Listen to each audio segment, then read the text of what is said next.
Hello, welcome to this video class, and the goal here is to show you how to solve most of the questions for assignment 1. Actually, the goal is to solve the technical questions, not the conceptual ones. Okay, so you do have to solve assignment 1. And you have about, if I'm not mistaken, and I will confirm it, 25 questions. Out of those 25 questions, 5 are SQL statement questions. 2 of them are ERD questions where you have to create two ERDs actually, and the other ones are conceptual questions. And obviously, we're going to take a look at the assignment. Before we start solving those questions, we have to go through some stuff here. So first of all, to go to assignment 1, what you have to do is you go to your Canvas, you click on our course, and then you face this screen here, this window here, right? That's your home page for our course. And we have week 1, week 2, then we have week 3. Here in week 3, it is very important to click on this premiere.sql file. But there is another way of downloading this file, another location where you can download this file. So either way, because you're going to see the other one. But what you could do is come here, you click here, then you're going to see the content of this file, which I will explain what it does. But before I explain it, we have to click here on download premiere.sql.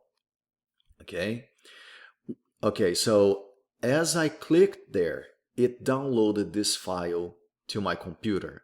By default, it will download it to the downloads folder, whether you're using Mac OS X or you're using Windows and also Linux. So it will go to your personal downloads folder. Once you have that file, you don't have to worry about it yet. You can just go back, click to go back. Okay, now let's go back here to week 3. And here in week 3, you also have a pptx file. We're not going to use it, but you can always go back to this PowerPoint file, which explores these technical questions that we have in assignment 1. Okay, so, but again, you don't have to go there. We're going to discuss the questions that we have to discuss based on the PDF file that I will show you now. So once you have downloaded the premiere.sql file, we're going to scroll up, go here to assignments, and then we'll scroll down to assignments and click here on assignment 1. That's our assignment. Oh, and as you can see, I changed the due date to January 29th because of the fact that I wasn't able to teach our Thursday class. I had to give you an extension. So the due date now is January 29th, which is a Wednesday, if I'm not mistaken. You do have until January 31st, so you have 2 additional days, 48 hours to submit it. But if you do use those 2 additional days, you're going to have a 20% discount on your grade. Okay, so obviously you should avoid that. Okay, now here in assignment 1, you can see assignment 1 preview.pdf. And again, this is the premiere.sql file. That's where you can also, a link that you can also use to download the premiere.sql file. Okay, Well, if you're following my instructions, you already have it in your downloads folder. So you can simply click on assignment 1, preview.pdf. I click there, and here we have assignment 1. You can follow the questions from here, or you can go and click here on download A1review.pdf. That's what I did, and that's the file that we're going to use. Now, once we have that file, I don't have to go back to Canvas anymore until the time that I actually want to start taking the exam, not the exam, but doing the assignment. Okay, so, okay, I have the file here, A1 preview.pdf, and some important instructions here. This test has a time limit of 75 limits. The test will save and submit automatically when the time expires. Once started, this test must be completed in one sitting. Do not leave the test before clicking submit. So,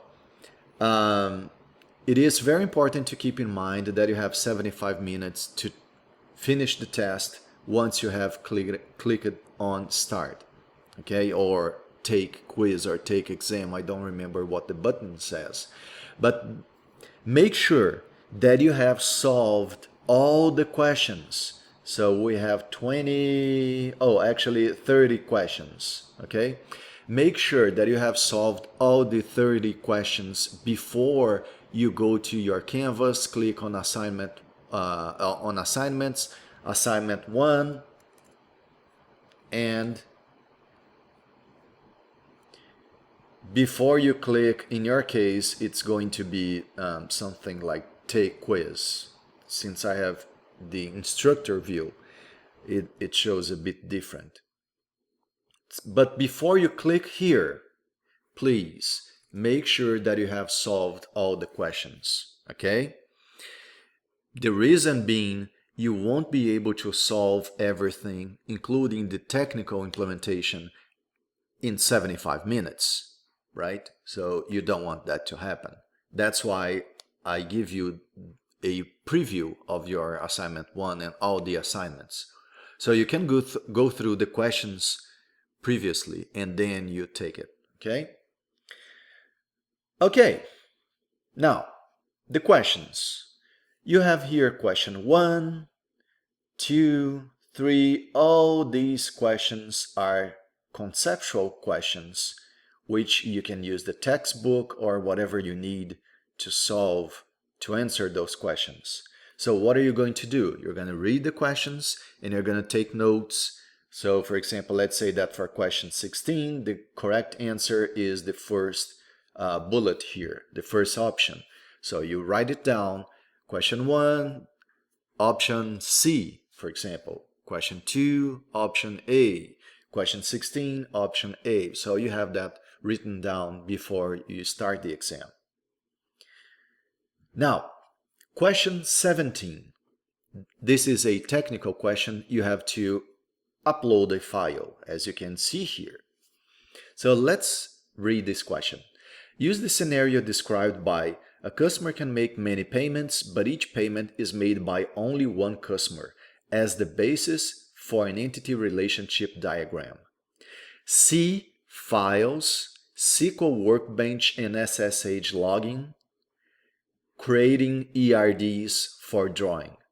So if you have to, which I believe you won't because you're following this video, so probably you won't have to, but if you have to, if you even following the video, you can't understand how to create a an ERD and also export that ERD as a PNG file, because look, please use file export as PNG to first export your ERD as an image file and then upload it. Please don't upload the whole model. This is very important. This is very important. If you upload a MWB file, which is the whole model, when you save a model in Workbench, it saves that file as a MWB file. If you upload a MWB file, I will not correct your ERD. It must be a PNG file, okay? Now, so if you want to go there, let me go back to Canvas. You can go here, click on Files, MySQL Workbench and SSH login, and you have here creating ERDs, MySQL Workbench. So you have this PDF here that will show you how to do it. Okay? Now again, you don't have to follow this because I'm going to show you how to do such.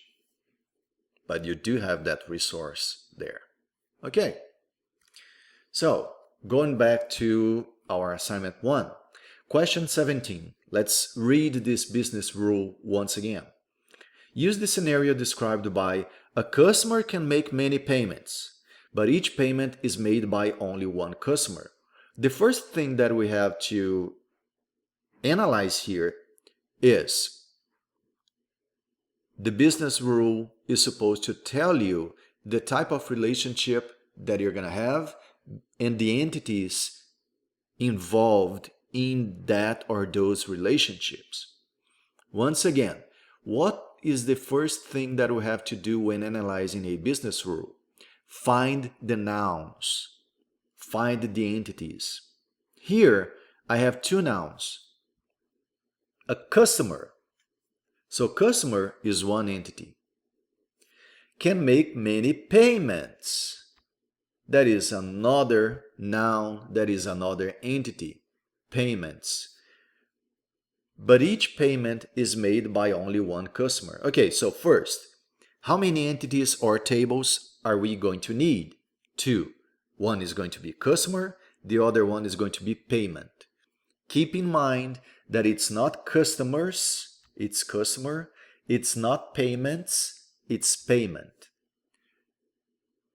If you use your entity name in the plural form, it's not going to affect how it works. It is not. However, it is a pattern, it's a standard to name entities in the singular form. Okay? So, singular wording. Keep that in mind.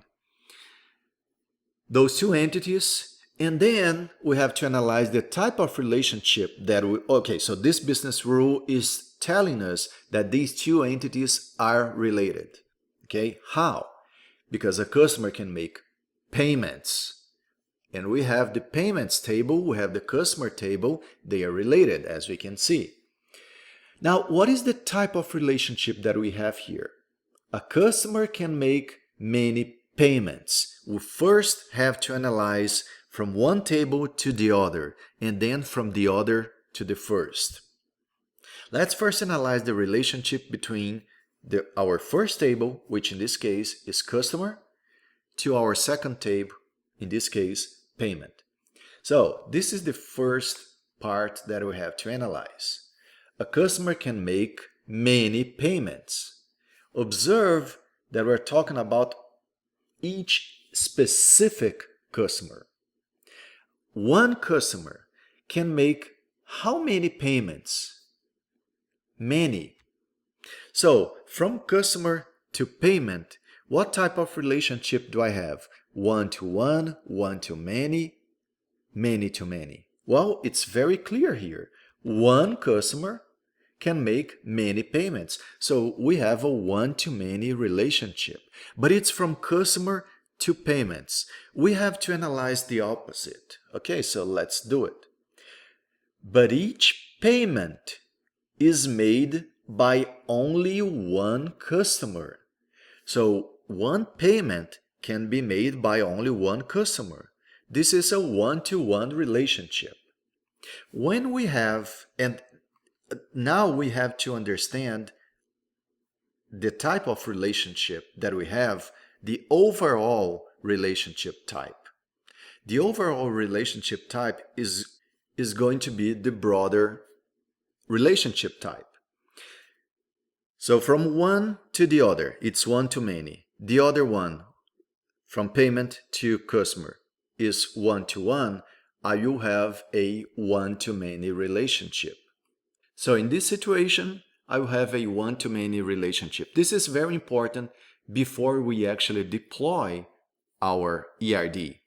Once again, deploying databases depends on building your schema, creating your model.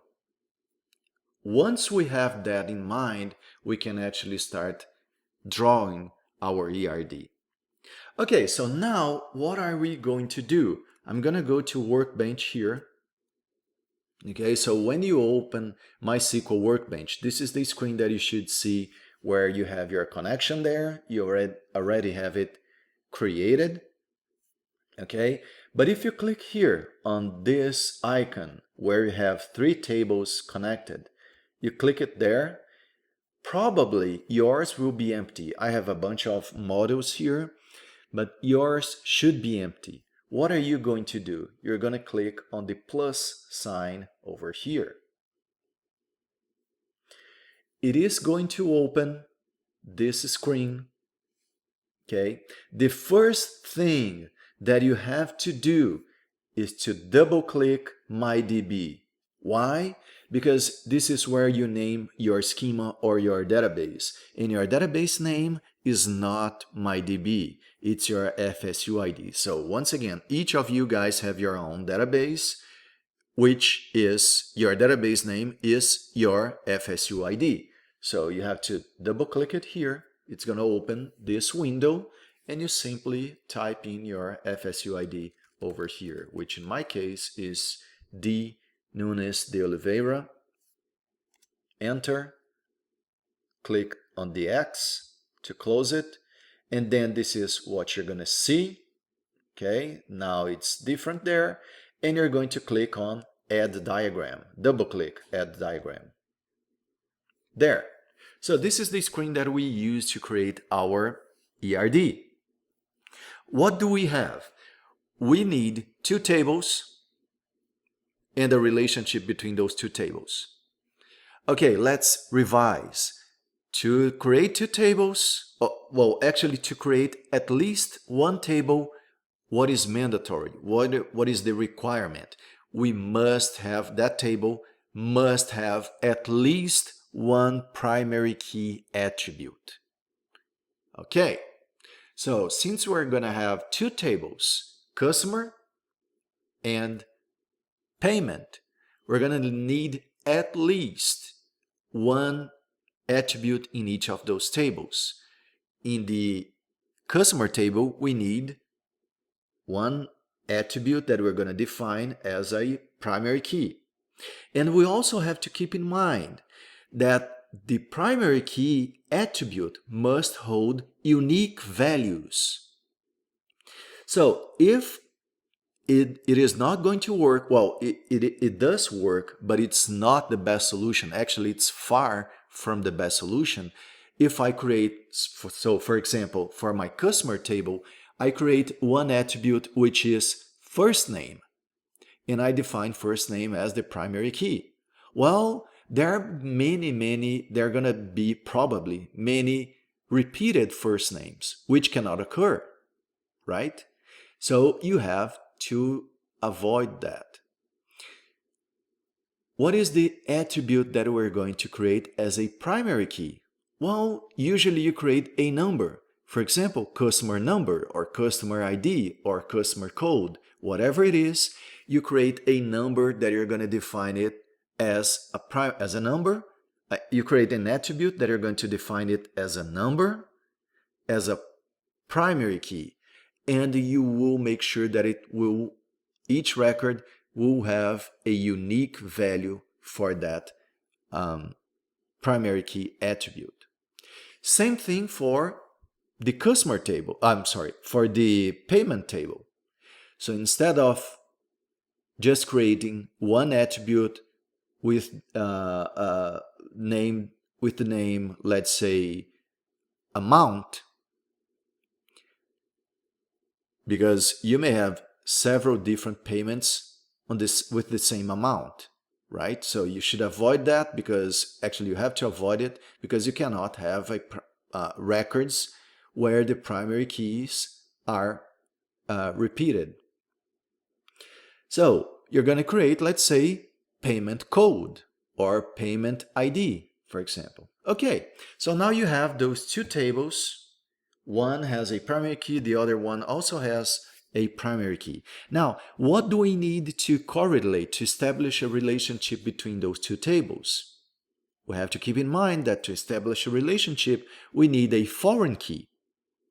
Therefore, in one of those two tables, you are also going to need a foreign key attribute.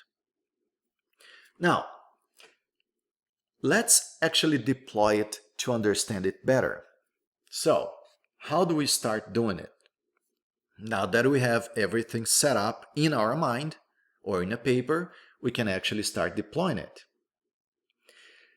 So we need two tables. This one is the icon that you use, or the tool that you use to place a new table, as it says right here, place a new table. So I'm going to click it here, click here, click here, click here. Okay, there we have our two tables. First, let's work on the customer table, and table 1 is going to be our customer table. I'm going to double click it, rename it to customer, and press enter. Okay, now my table is named customer. As we defined, we need a primary key. It is not a requirement to create the first attribute as your primary key. It can be the first, the second, the third, the fourth, the last. It doesn't really matter as long as you create a primary key attribute. But by default, we create the first attribute as being a primary key, which is going to be customer underscore ID. And I hit enter. Okay, now, for the first attribute that you create, you can observe that the data type here is integer, because it's a number, so integer is a number. A primary key usually is going to be, not every time, but usually it's going to be an integer, right? A number that you don't want it to repeat. And by default, Workbench set it as a primary key, and also not null, because that is another requirement. In a record, you may have several attributes, several columns. For example, customer ID, first name, last name, address, phone number, whatever it is, or whatever they are. But the only one that cannot, in any circumstances, it cannot be empty, it must always have a value, is the primary key attribute. Therefore, that's what you have here, NN, which stands for not null. Because it's a primary key, it cannot be null. Okay, good. You can also define that attribute as unsigned. And we're going to discuss better what unsigned stands for, what it means. This is not the right moment, but you can define it here. Okay? As well as AI, which stands for auto increment. It will automatically increment these values, but not now, not during the ERD phase, only once the database is there. It's also not important to understand how it works right now, but yes, you can click it here. Okay, now, I mentioned that we need at least this attribute, which is the primary key, but you should have more. Well, if you have a customer table that would store values regarding your customers, well, your customers, they have more information. So I will ask you to create at least 3 attributes for the customer table. Fname, which stands for first name. And now this is not a number. First name is not a number. It's a text. It's a string. It's a varchar. Okay? And I will also ask you to define it as not no, because my customer must have a first name. Same thing for L name, last name. It's always also going to be not no. Okay? Now, first name and last name are not going to be primary keys, obviously, because you already have your customer ID. And they are not going to be unsigned and auto increment. These two constraints, that's what it's called, constraints. These two constraints are used for integer values or numbers, which is not the case for first name and last name. Okay, now that I have created my customer table, the attributes are there, I can now go to my second table. I will double click it here. Name, payment. That's my table name. Column, payment underscore ID. Same thing. It's going to be a primary key, not no. If you want to, it can be unsigned and auto increment. And I will also place here amount. Okay, which is going to be, for now, we're going to define it as integer. It's not the right attribute type, okay, because a value, a money value, can have decimals. So this is not the right attribute type.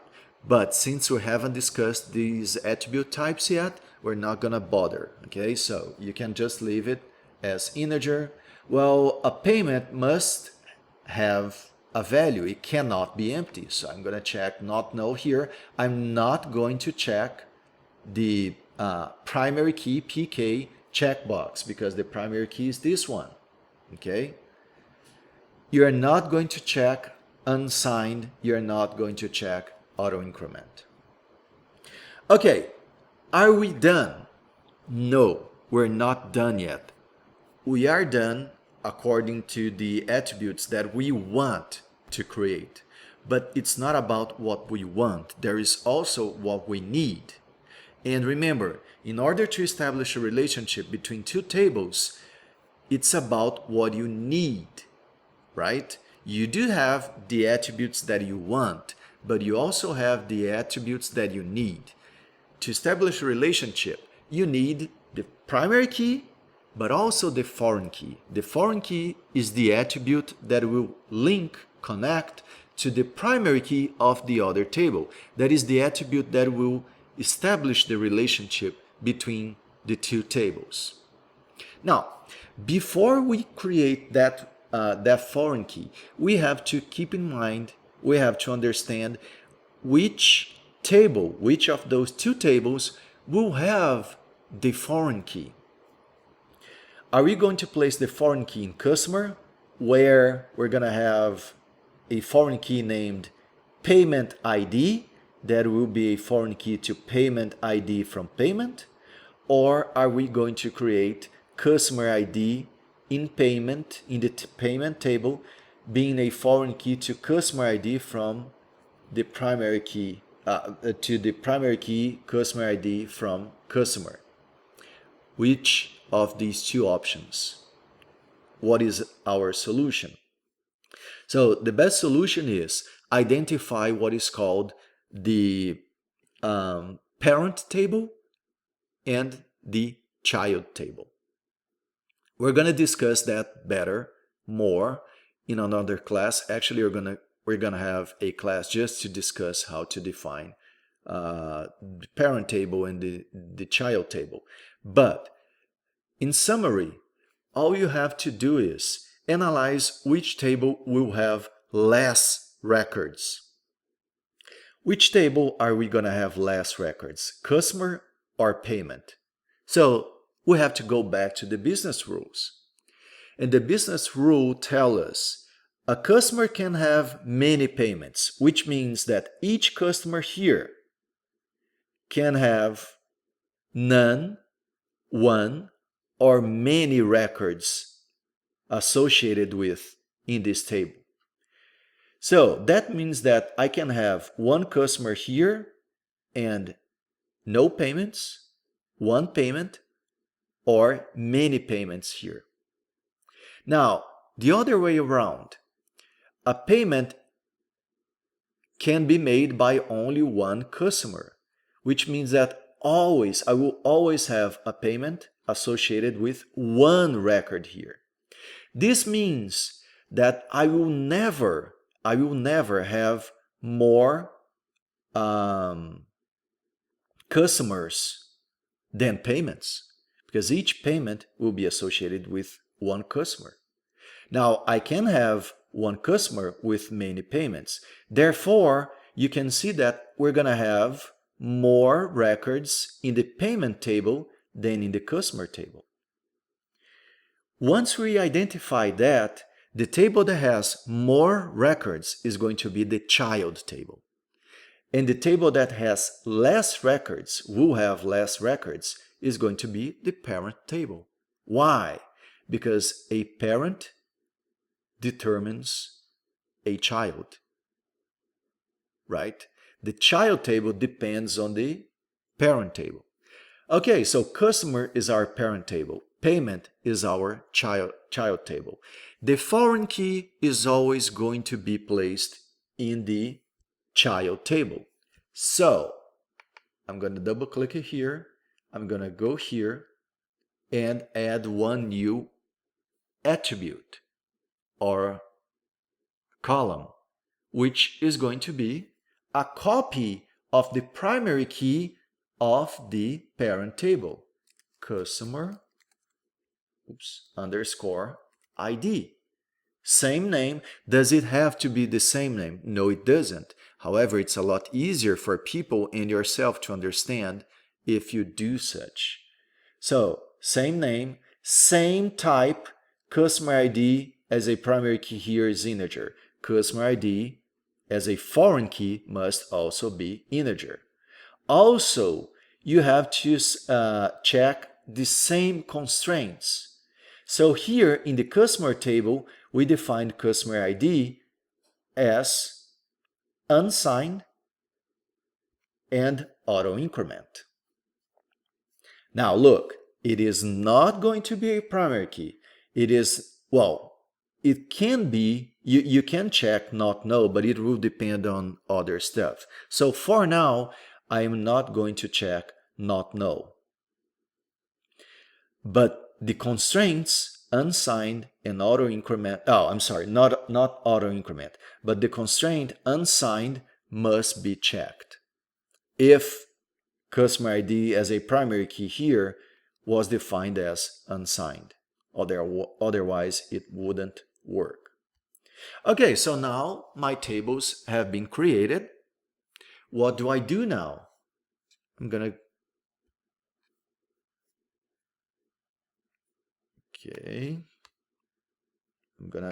scroll this down and, oops, is that the last one? No, okay, so there it is. I need this tool right here, okay, the very last icon. You have some other icons here. You have to be very careful. You have other icons here that you can use to establish a relationship. However, these icons, they specifically define the relationship type that you have. In order for you to be able to define the relationship type, you're going to use the last tool over here. How do we do it? It must be this way. You have to first click on the foreign key. Customer ID from customer is the primary key. Customer ID from payment is the foreign key. So I have to first click here in the foreign key and then click on the primary key from customer in this case. There you go. It is very important to follow these instructions. Keep in mind, whenever you're creating the relationship, you're first going to click on the foreign key and then on the primary key. Another common mistake. You come here, so let me delete. Oh, geez, I forgot that. Let me go back there.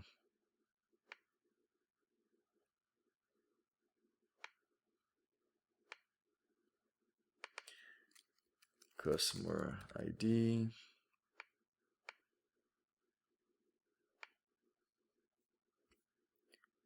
Let me.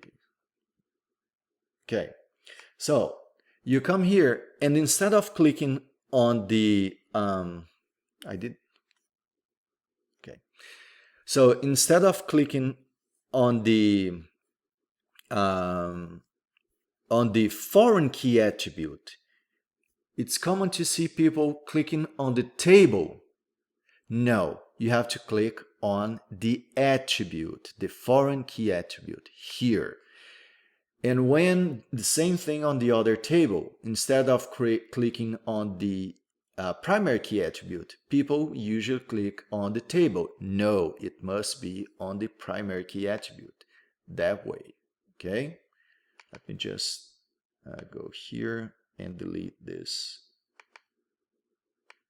attribute here. Okay, there.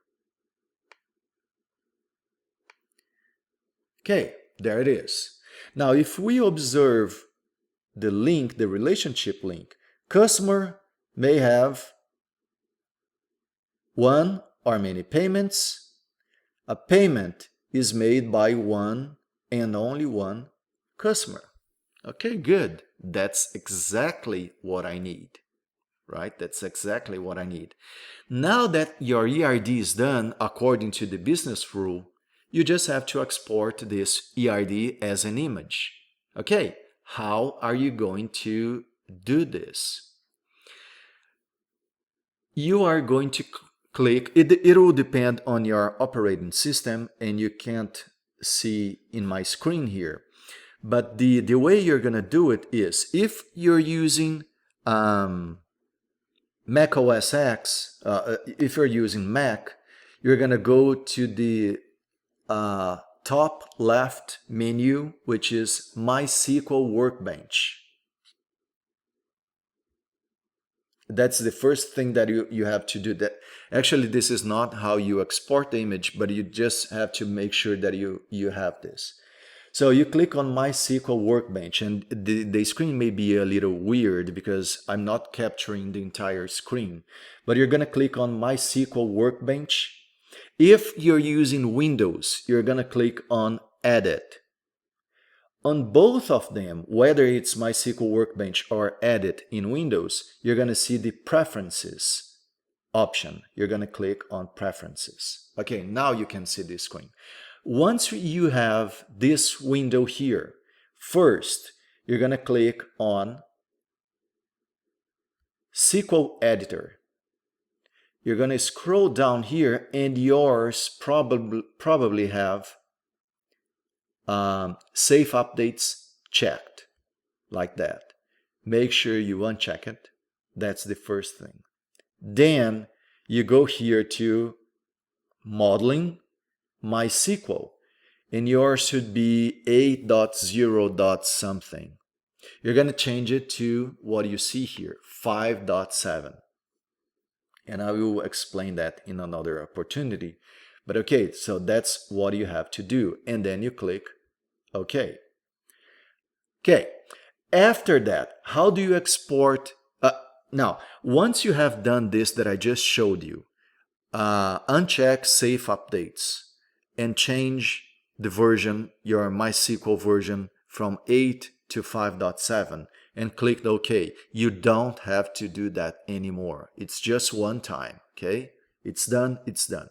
Now, to export this ERD here, which is what actually matters now, to export this ERD here as an image, what do you have to do? You're going to go to your File menu and you're going to see these options here. Export, you're going to go to export, export as PNG, and then you name your image, your ERD, whatever you want to, okay?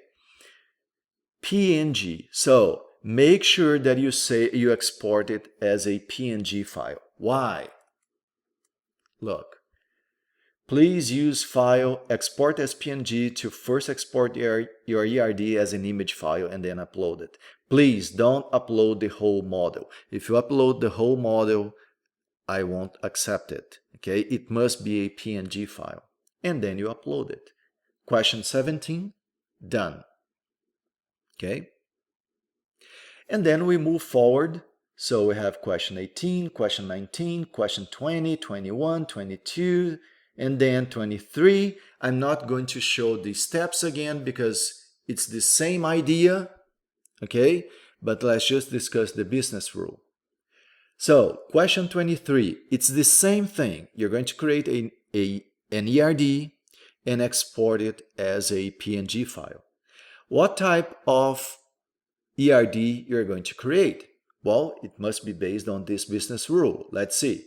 Given the business rule in Chapter 2, Problem 1, one agent may serve many customers. One customer must be served by only one agent. Well, it's the same thing, right? One agent may serve many customers. Okay, so we have two entities, agent, customer. One agent may serve many customers. So from agent to customer, it's one-to-many. From customer to agent, one customer must be served by only one agent. It's one-to-one. What is the broader overall relationship type that we have here? Another one-to-many relationship. So it's the same ERD. Instead of having customer and payment, now you have agent and customer. And now agent is the parent table, customer is the child table, which means that customer will have the foreign key to agent. That's it. So you're going to basically just going to rename your tables, rename your attributes, and you're done.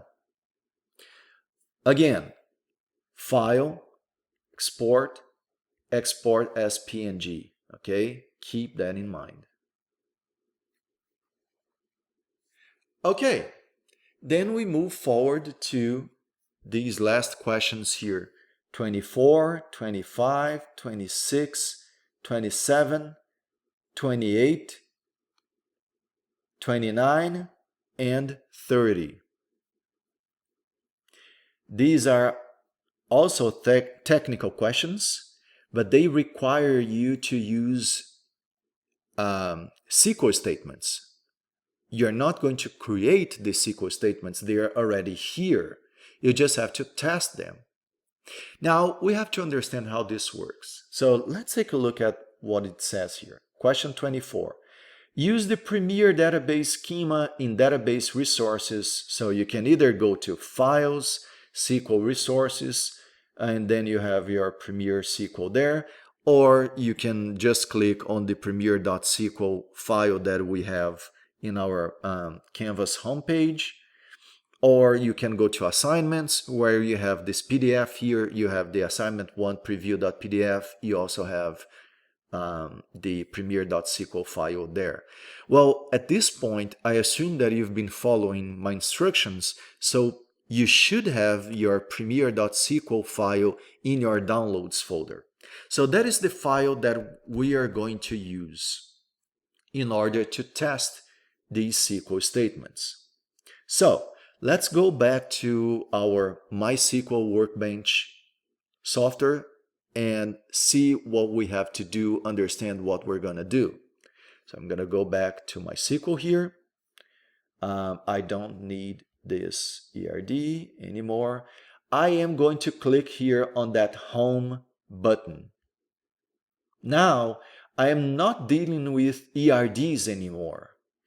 I need to go back to my connection. So I'm going to click on that dolphin in front of the database icon over there. And I'm going to click on my connection because now we are going to create a schema in our database. And our database can be accessed by clicking on our connection, right? We saw that in class. So I'm going to click here on my database. I'm going to connect to it.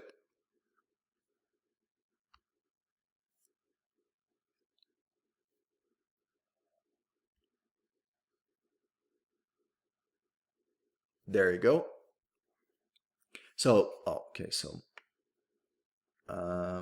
this is what you see once you're connected, right? And you can be sure that you are connected by seeing this yellow lightning bolt button over there, right? If it's light gray, okay, kind of blurred, if it's light gray, it means that you're not connected, but you should be connected because we tested in class. Everybody made sure that the connection was established. So, okay, what are we going to do? You're going to go here to the second icon here where you have a opening folder, and you're going to go to where your premiere.sql file has been stored. Probably in your case, it's going to be in your downloads folder, right? So I am going to, okay, this is not the right one. Scripts here. So you're going to double click your premiere.sql file. Once you double click it, this is what you're going to see. You're going to see that script file content. What is this? Oh, now yours is actually going to be like this, right? Now, what is this file? This is a script file that is, basically it has the SQL statements that are necessary to create a specific schema, okay? In this schema, we're going to have 5 tables, which are sales rep, customer, orders, order line, and part, which we can see if you want to take a look at it. You can see these tables. So table customer, table sales rep, table part, table orders, table order line. Okay, so those 5 tables. These are the SQL statements, the database definition statements that we need in order to create this specific schema. Now, you don't have to bother about this at this moment. Okay, we're gonna take a look at data definition statements during the semester, but this is not the right moment. You're just handling this script file because you need a database. You need a schema in your database in order to manipulate data, in order to add records, change records, delete records, or retrieve records. Those 4 actions that we discussed in class. So for you to, let me go back here, solve questions 24 to 30, you need this schema in your database, which is called Premiere, the Premiere schema. So that's what you have here. You have a script that will create that structure. Once you have opened this file here, what are you going to do? First thing, you're going to place your cursor in the first line and hit enter. In the very first line, you're going to type use in your database name, which is your FSUID. My FSU ID is D. Nunes de Oliveira. Obviously, this is not the FSU ID you're going to use. You're going to use your FSU ID. So you're going to type use space, whatever your FSU ID is, semicolon. Don't forget the semicolon at the end of the line, okay? Right here. If you do, it's not going to work. So that's all. You type in that in your very first line, and then you're going to click on this lightning bolt right here. What is it doing? It's sending all these statements, these SQL statements, to my database. If we observe down there, we're going to see a bunch of green checks right here. Because for each of those statements, each line, each of these lines, we have one statement. And for each statement, the database management system is going to tell us whether it's working or not, whether the statement was accepted or not. Okay, once it's done, what do we have to do? I'm going to click on this X right here, and I want to go back to the Query 1 tab, which is an empty tab. Now, to make sure that the database, the schema has been created in our database, every time we use a new tab, a new SQL tab, such as this one, every time we have to inform which database we're using, which is our own database, which has our FSU ID. So every time you use in your FSU ID semicolon. Again, you should replace it by your FSU ID. This is mine. Now in the second line, I'm going to type show tables, semicolon, and then I run it. Well, okay, so mine has many other tables, but you must see at least 5 tables, which are customer, order line, orders, part, and sales rep. Those 5 tables must be displayed here once you type in show tables, semicolon, and you click the lightning button.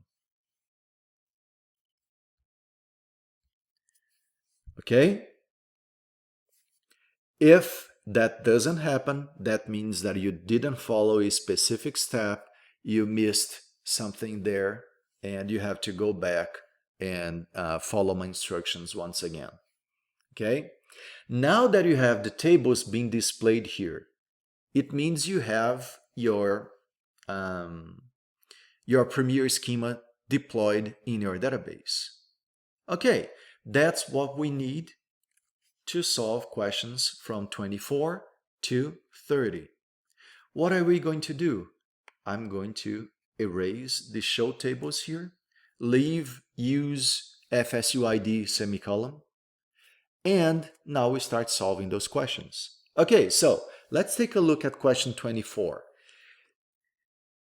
It says, to list all the contents, rows, and records of the part table, you would use select asterisk from part, list asterisk from part, display asterisk from part, select all from part. Basically, well, first of all, let's remember that we discussed in class that to retrieve or list the content of a table, we use select, which means that it's not going to be this one, it's not going to be this one. But which one should I use? Select asterisk from part or select all from part? What are you going to do? You're going to copy and paste.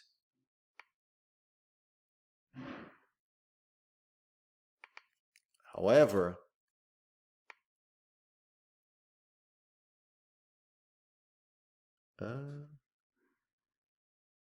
I don't have the table. What do you mean? So let me see. Show tables part. Okay. Select asterisk from part. Okay, there.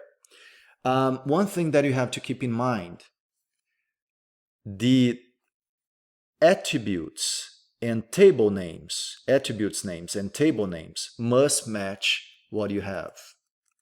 So if you copy this and paste here, since the part table is in lowercase, using lowercase letters, you must use lowercase here as well. So just keep in mind here that you're not going to use part in capital letters. Okay, the other ones. You're not going to use the attributes names, part number, part description, unit price, part order, unit price in uppercase letters. Okay, it must be lowercase. So just make sure that you have whatever you see here in capital, write it, type it as lowercase. Okay, same thing here. So actually the same thing for all those questions. So basically, what are you going to do? Is it either this one or this one? Okay, so let me try.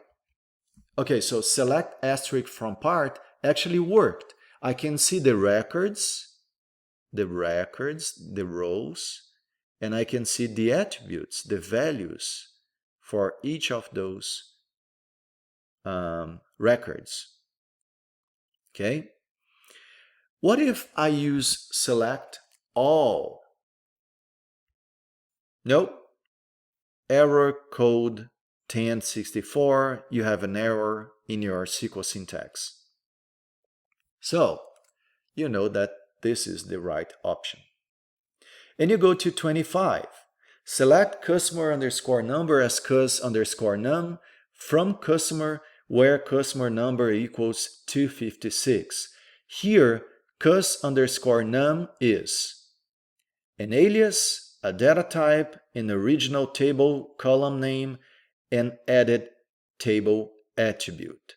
Well, you'd have to go back to these slides to see how the syntax, how a select statement is built, and you also have all these clauses described there. But okay, this select syntax, the select statement is select the attributes that you want to retrieve to see the values. In this case, I want to see the values of the customer number attribute. Okay, that's the only one. From, which means this attribute is from the customer table. So select attribute name or names. If you want to retrieve more than one attribute value, you separate the attributes names using column. For example, I could say select customer underscore name, comma, customer underscore number, comma, F name, comma, L name. I should know the attributes names, right? I have to use the proper attribute name. In this case, I would be willing to see the customer's number, first name, and last name. From the table name, that's the customer table. And where to apply a filter. What is the filter that I want to apply here? I only want to see customer number for customer that has customer number equals to 256. So I'm applying a filter here. Now, as cus underscore num, what is the as clause? It's an alias.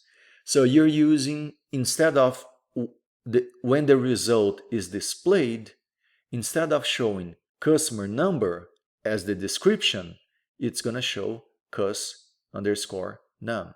Okay, let's take a look at it. There.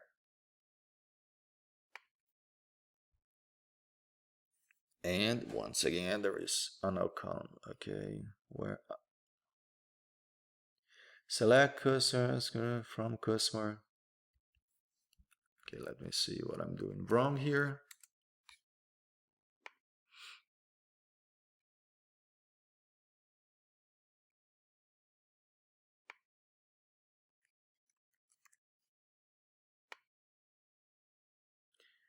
$256. Okay, where customer number equals 256. Oh, there. Yeah. For some reason, that's the problem about copying and pasting. Sometimes it changes a specific symbol and it doesn't work. So make sure that you always type these statements instead of copying and pasting. As you could see, it doesn't work properly. Okay, so I can see that this statement here works. Now, if I don't use this, if I don't use this as cus underscore number, let's see the result. It's just going to show the attribute name as a description. So customer number, the value is 256.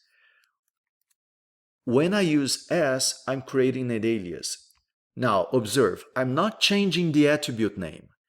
In my table, the attribute name will remain customer number.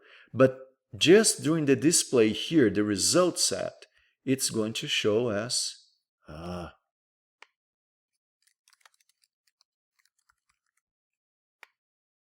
it's going to show as cus underscore num. So cus underscore num is an alias.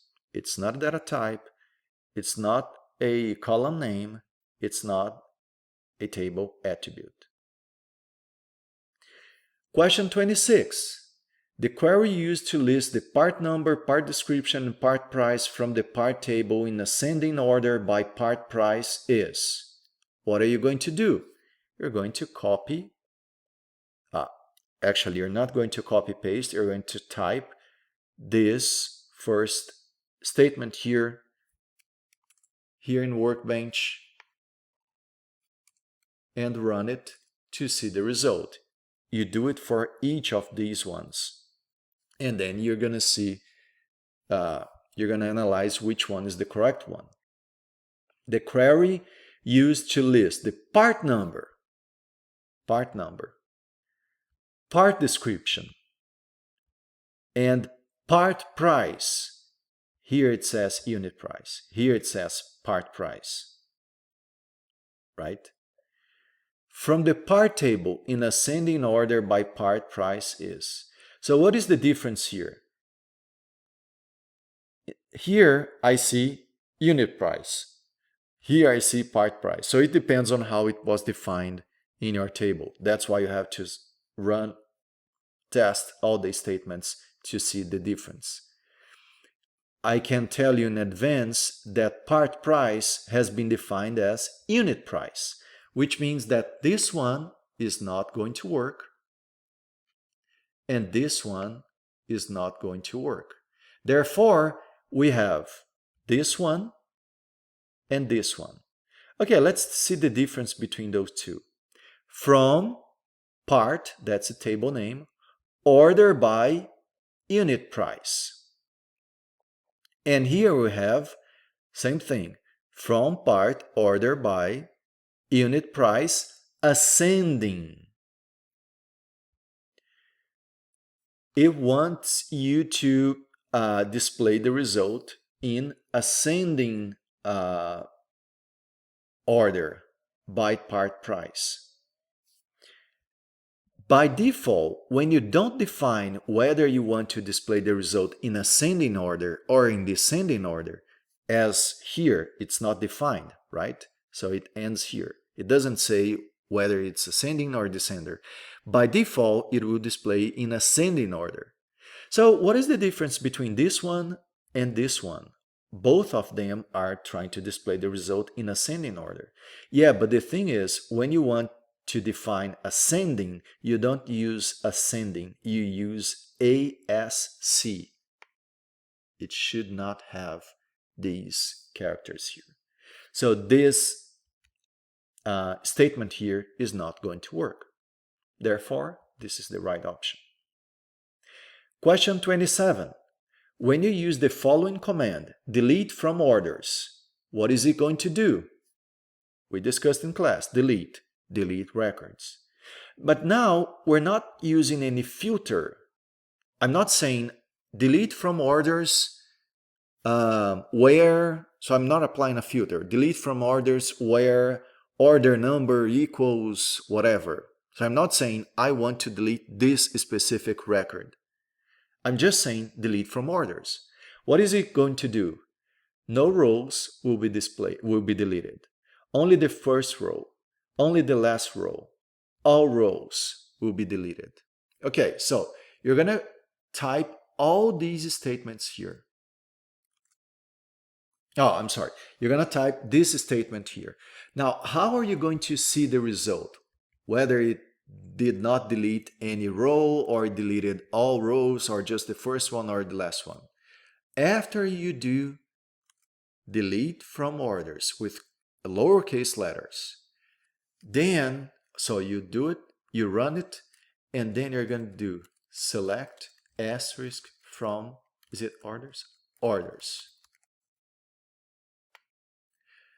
So originally, this is what you have in your orders table. Then you're going to do delete from orders and you run it. Okay. Let's take a look down there, the debug window. Delete from orders, 7 rows affected. Well, 7 rows, 7 records were affected. What does that tell us? The options are no rows will be deleted. Well, if no rows were deleted, no rows were affected, which means that this is not the right option. Only the first row, no, 7 rows were affected. Only the last one, no, 7 rows were affected. All rows will be deleted. Let's see. Select asterisk from orders. It's empty. So, when you do not apply a filter to a delete statement, you are actually going to delete the entire table. You're not going to drop the table. You're not going to remove the table. You're going to delete the records, all records. Therefore, all rows will be deleted. Question 28. Update, once again, use lowercase letters. Update customer. So we can see here that this is a update statement. The idea is change a record. Update customer set first Beth, sales rep equals 12, where customer number equals 256. What am I doing here? I'm updating the customer table, and what I'm updating is I will set first, which is the attribute first, to Beth, and sales rep number to 12. But for which record? I may have many records in that table, where customer number equals 256. So only for the record where the customer number is 256, I want to update the first name and the sales rep number.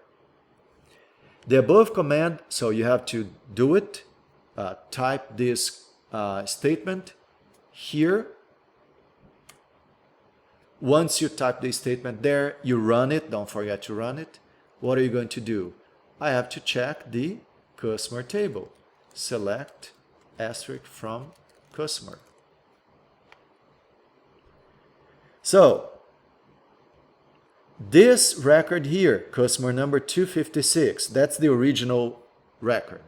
It must be changed to sales rep number right here, which is 6. It must be changed to 12, and first name here from Ann to Beth. That's what you should see.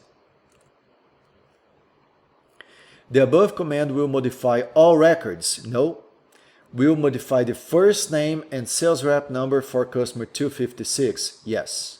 We'll only update one attribute. No, two attributes, first and sales rep number. We'll update all records in the customer table. No. Okay. Question 29. Now we see here insert into statement. That's when you want to add a new record. Which statements is or are, which statement or statements is or are correct for adding two records to the customer table? Now, to add a record, you use insert into, the table name which you want to add the record to, the attributes that will receive a value, the keyword values, and the values that will be fed to each of those attributes. So in here, what am I doing? I am inserting a new record into the customer table. The record will be composed by value 999 for the customer attribute, Jane as the last name, Doe as first name, 456 Elma Avenue for street, so forth, so on. Now, what is the catch here? We're trying to use one single statement to add two records. When you want to use one single statement to add two records, the first and second, well, in this case, we're adding two records, right? So the first and the second set of values must be separated by a comma, not a semicolon. So this one is not right. Okay? So this one is going to be the right one. I have a comma separating the first value set to the second value set.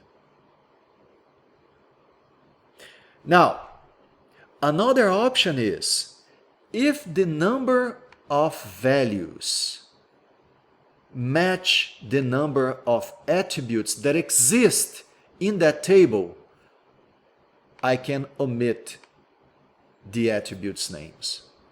Again, if the number of values match the number of attributes that exist in the table, I can omit the attributes' names. It means that you have to know, in order to do this, what you have right here. You can see here that the attributes' names are not being specified here. I'm just using insert into customer values. I go straight to the values.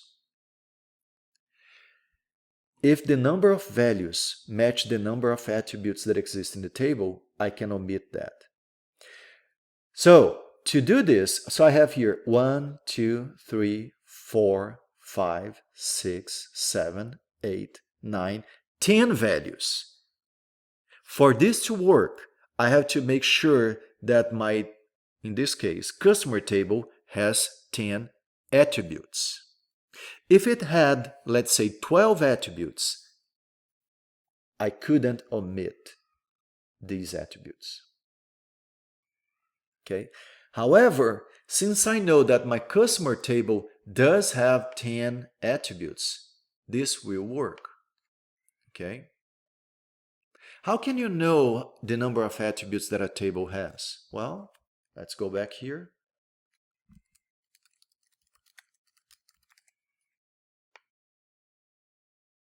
You can use describe. Describe and the table name. It will show you the attributes that exist in that table, their types, whether they can be no or not. Okay, so 1, 2, 3, 4, 5, 6, 7, 8, 9, 10 attributes. Okay, so the number of values that I want to add to that record matches the number of attributes that I have in the table. I can omit this. Now, what do we have separating the first value set from the second value set? It's a comma, which is correct. So the second option, this one, and the third option are correct. This one shows a semicolon. It's not going to work. So this one and this one. And then finally, the last question. A table can be deleted from the database by using the which command? Drop table, delete table, modify table, erase table. Erase doesn't exist. Modify doesn't exist. Delete, you use it to delete records, not tables. If you want to remove a table, delete a table, you use drop. So this is the right option. For example, I'm going to go here, show all my tables. I want to remove the part table. Drop table part. Drop table part, we have the green checkbox over there. So if I do show tables again, where is my part table? It's not there anymore. It's been deleted. Okay? So these are the technical questions that you need to solve. Again, make sure that you go through everything before you actually start your you actually start taking the assignment. Okay? Thank you very much for watching this video and good luck. Bye.